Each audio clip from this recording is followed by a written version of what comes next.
ভিডিওতে দেখতে পাচ্ছেন এমবি পারাবত 8 এই লঞ্চটি চাঁদপুর থেকে আসতেছে। সার্ভিসের 12টা বাজায় দিল। এখন মধ্যে 3:32 লঞ্চটি আসছে চাঁদপুর থেকে 11:30 তো এত আস্তে লঞ্চ চলতেছে, কাহিনী দেখে বুঝলাম না। 4 ঘন্টা 2 মিনিট হয়ে 3 মিনিট হয়ে গেছে অলরেডি।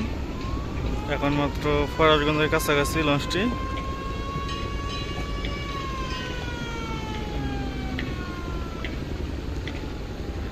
চার ঘন্টার বেশি লাগলো চাঁদপুর থেকে আসতে। এটা কোনো সার্ভিসের কাতারে পরে? লঞ্চ তো চলেই না।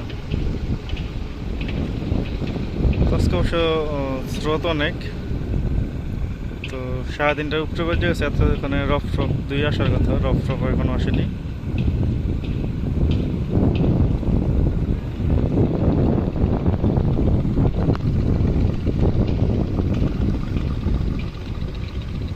এত আস্তে আস্তে চালালে ভিডিও করতে ভালো লাগে।